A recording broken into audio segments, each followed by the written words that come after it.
Academic theorists and researchers of Egyptian antiquity traditionally estimated the Great Sphinx of Giza's age as approximately 4,500 years, corresponding to around 2500 BC. However, such estimations are merely hypotheses and not definitive truths.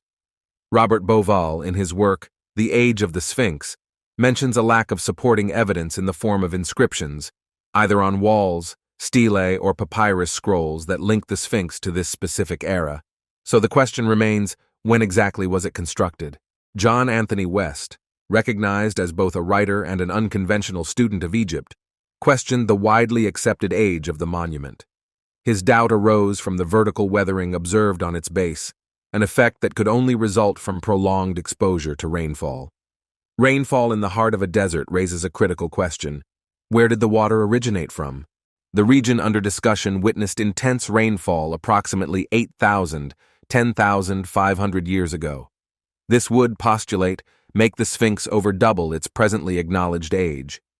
Conversely, Robert Bauval, a renowned author famously recognized for the Orion correlation theory concerning the Giza Pyramid Complex, along with his partner Graham Hancock, have estimated that the Great Pyramid, also referred to as the Sphinx, similarly goes back to around 10,500 BC.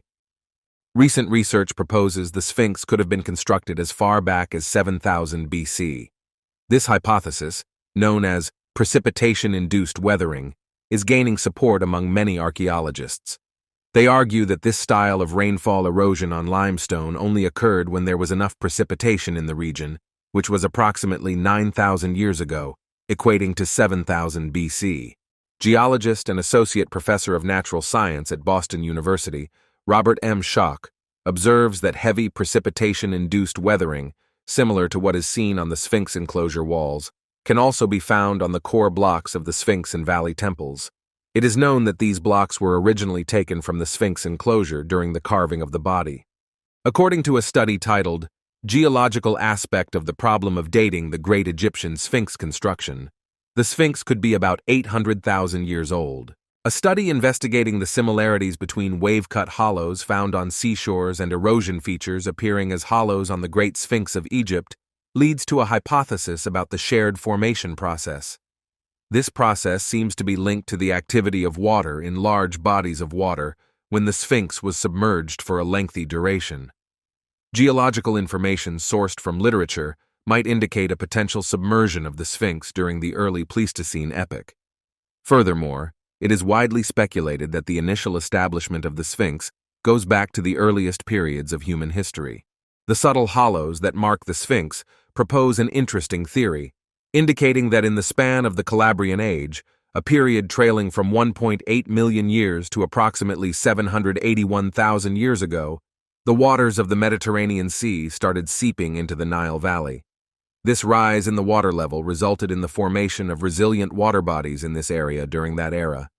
Hence, this assertion indirectly states that the grandeur of the great Egyptian Sphinx had come into existence, at the very least, prior to 781,000 years ago from our present times.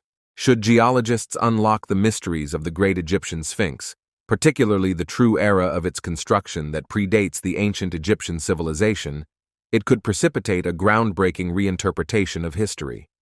Such a discovery would shed light on the actual drivers behind the intellectual evolution of human civilization. Several seasoned Egyptologists dismiss these perspectives due to a few reasons. Primarily, the existence of a Sphinx constructed prior to 7,000 BC would destabilize our comprehension of ancient civilization, since there is no proof indicating the presence of an Egyptian civilization this ancient. These updated hypotheses only consider a particular kind of erosion, disregarding any other indications that point to a 400–500-year timeline. Some arguments to support this are: the Sphinx, due its fast deteriorating structure, appears to be older than it really is. The pattern of erosion could have been the result of subsurface water runoff or flooding from the Nile. The Sphinx is thought to bear the likeness of Khafre, the pharaoh who erected one of the nearby pyramids of Giza and thrived around 2603 to 2578 BC. While the thought of a civilization older than that of ancient Egypt stirs intrigue, the majority of archaeologists and geologists adhere to the conventional belief which suggests that the Sphinx is around 4,500 years old. Assuming that the precipitation-induced weathering theory holds true, and taking into account Bovall and Graham Hancock's calculations, we are faced with the intriguing questions. Who constructed the Great Sphinx and the Great Pyramid of Giza around 10,500 years ago, and for what purpose? Could the architects of these structures have been part of a distinct civilization originating from an entirely different region on Earth?